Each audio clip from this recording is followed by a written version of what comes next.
तो आज मैं लेके आया हूँ साइंस का एक छोटा सा टॉपिक हाइड्रोकार्बन। साइंस एक ऐसा सब्जेक्ट हो चुका है जो हर एग्ज़ाम में इसके कम से कम 10 क्वेश्चन तो पूछे ही जाते हैं। तो आज पढ़ते हैं देखा हाइड्रोकार्बन के बारे में।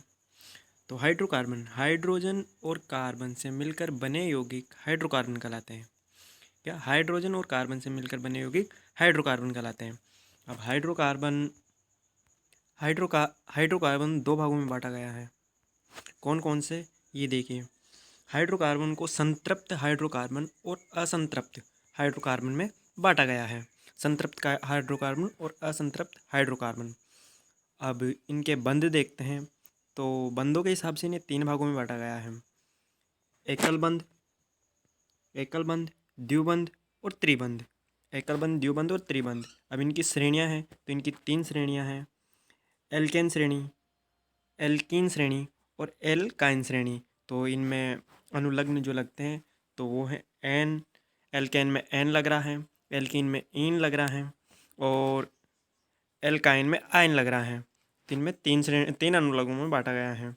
इनके बाद में इनके अनुसूत्र हैं। तो इनके अनुसूत्र हैं, एल्केन श्रेणी का अनुसूत्र है CnH2n+2। इसके बाद में एल्कीन श्रेणी का सूत्र है CnH2n और एल्काइन श्रेणी का सूत्र है CnH2n-2। तो ये तीनों लगनों के अनुसूत्र हो गए। इसके बाद में इनके प्रथम सदस्य, तो प्रथम सदस्य हैं मेथेन। पूर्व लगन लगने के बाद प्रथम सदस्य बना है मेथेन। एल्केन श्रेणी का पहला सदस्य मेथेन है। उसके बाद में दूसरा है एथीन या एथिलीन, या तो एथीन बोल देते हैं या एथिलीन, दो नाम है इसके। और एल्काइन श्रेणी के मतलब ये तीसरे नंबर पे आता है एसिटिलीन या एथाइन। क्या बोलते हैं, एसिटिलीन या एथाइन। तो इसके बाद में इनके पूर्व लगन को 10 भागों में बांटा गया है। तो पहला है मेथ, एन लगाना है इसके पीछे एन। तो मेथेन, एथ का ethane second number, third number पे आता है प्रोप तो प्रोपेन, फोर्थ नंबर पे आता है ब्यूट तो ब्यूटेन, 5 नंबर पे आता है पेंट तो पेंटेन, 6 नंबर पे आता है हेक्स तो हेक्सेन, 7 नंबर पे आता है हेप्ट तो हेप्टेन, 8 नंबर पे आता है ओक्ट तो ओक्टेन और 9 नंबर पे आता है नॉन तो नोनेन और 10 नंबर पे आता है डेक तो डेकेन। इन्हें 10 भागों में बांटा गया है, 10 पूर्व लगन लगाए गए हैं इनके। अब इसके बाद में सबसे पहले चलते हैं मेथेन। मेथेन मेथेन एल्केन श्रेणी का प्रथम तत्व है। मेथेन क्या है, एल्केन श्रेणी का प्रथम तत्व है। एल्केन श्रेणी का पहला तत्व मेथेन है। तो मेथेन के बारे में थोड़ी बहुत जानकारी बता देता हूँ मैं आपको।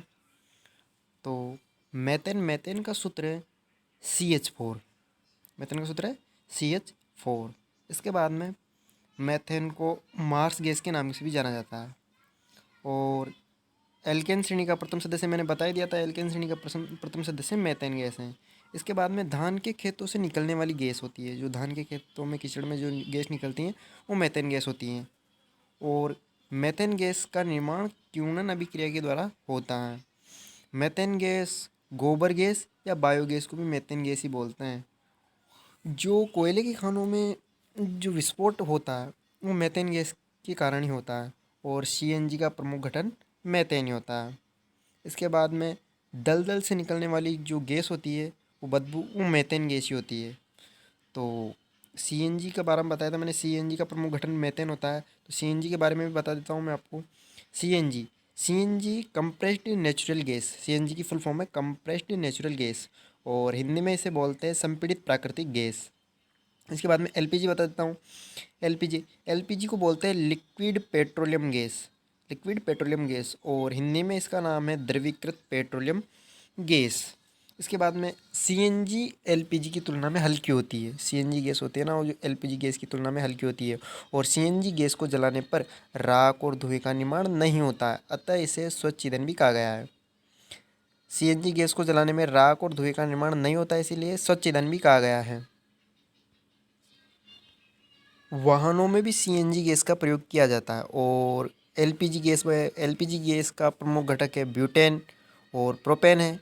और LPG गैस का प्रयोग रसोई घरों में किया जाता है, खाना बनाने के लिए ईंधन के रूप में किया जाता है। रसोई घरों में खाना बनाने के लिए LPG की गैस का प्रयोग किया जाता है।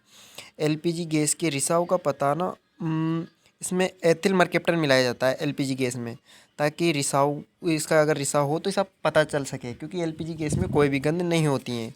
और एथिल मर्केप्टन में सल्फर जैसी गंध आती है, सल्फर जैसी गंध आती है। और गैस लाइटर होता है और सिगरेट लाइटर, इसमें भी एलपीजी के ब्यूटेन घटक का प्रयोग किया जाता है। अब एलपीजी गैस को सिलेंडरों में भी भरते हैं तो प्रभाजी आसुन विधि द्वारा भरते हैं। एलपीजी गैस को सिलेंडरों में प्रभाजी आसुन द्वारा भरते हैं। अब इसके बाद में नेक्स्ट चलते हैं एथिलीन। ये है एथिलीन चलते, इसके बाद में नेक्स्ट एथिलीन को एथिन भी बोलते हैं और इसका सूत्र है C2H4। अब एथिन ये एक गैसीय पादप हार्मोन होता है, इसको कच्चे फल पकाने के लिए प्रयोग में लिया जाता है। गैसीय पादप हार्मोन होता है जिसको कच्चे फलों को पकाने में यूज में लिया जाता है। इसके बाद में एसिटिलीन या एथाइन, एसिटिलीन या एथाइन, इसका सूत्र होता है C2 और H2।